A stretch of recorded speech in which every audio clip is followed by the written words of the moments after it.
സെക്രട്ടേറിയറ്റിന് മുന്നിൽ വനിതാ സിവിൽ പോലീസ് ഉദ്യോഗാർത്ഥികളുടെ സമരം 9ാം ദിവസവും തുടരുന്നു. ഇന്ന് കണ്ണുകെട്ടി ഏത്തമിട്ടാണ് ഉദ്യോഗാർത്ഥികൾ പ്രതിഷേധിച്ചത്. റാങ്ക് ലിസ്റ്റ് അവസാനിക്കാൻ 9 ദിവസം മാത്രമാണ് ബാക്കി. 60% നിയമനമെങ്കിലും നടത്തണമെന്നാണ് ഉദ്യോഗാർത്ഥികളുടെ ആവശ്യം. അതിനിടെ ഉദ്യോഗാർത്ഥികൾക്ക് ഐക്യദാർഢ്യവുമായി കോൺഗ്രസ് നേതാവ് രമേശ് ചെന്നിത്തല സമരവേദിയിലെത്തി. സമരത്തിന്റെ 9ാം ദിവസം. റാങ്ക് ലിസ്റ്റ് കാലാവധി കഴിയാൻ ഇനി 9 ദിവസം ബാക്കി. കടുത്ത സമരവുമായി മുന്നോട്ടു പോവുകയാണ് ഉദ്യോഗാർത്ഥികൾ.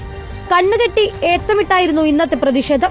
മന്ത്രിസഭ 28 തസ്തിക സൃഷ്ടിക്കാൻ തീരുമാനിച്ചെങ്കിലും 60% നിയമനമെങ്കിലും വേണമെന്നാണ് ഉദ്യോഗാർത്ഥികളുടെ ആവശ്യം. അർഹതപ്പെട്ട ഒരു നിയമനം ഞങ്ങളുടെ ലിസ്റ്റിന് ഇതുവരെ ലഭിച്ചിട്ടില്ല. ഞങ്ങളുടെ ലിസ്റ്റിലുള്ള പരമാവധി ആളുകൾക്ക് നിയമനം ലഭിക്കണമെന്നും സർക്കാർ ഞങ്ങളുടെ ആവശ്യം പരിഗണിക്കുമെന്നുള്ള ഒരു പ്രതീക്ഷയിലാണ് ഞങ്ങൾ ഇനിയും തുടരാമെന്ന് വിചാരിക്കുന്നത്.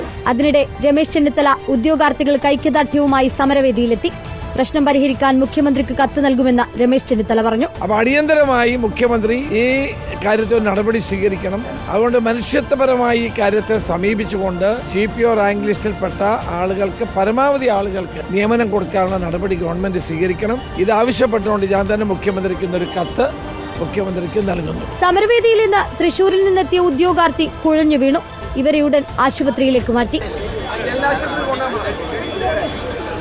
ഈ കുട്ടി 4 ദിവസം നേരത്തെ നിരാഹാരം കിടന്നാണെന്നാണ് പറഞ്ഞത്. എന്റെ കാറിൽ തന്നെ ഇപ്പൊ അവരെ ജനറൽ ആശുപത്രിയിലേക്ക് കൊണ്ടുപോയിരിക്കുകയാണ്. 967 പേരുള്ള റാങ്ക് ലിസ്റ്റിൽ ഇതുവരെ നിയമനം ലഭിച്ചത് 259 പേർക്ക് മാത്രമാണ്.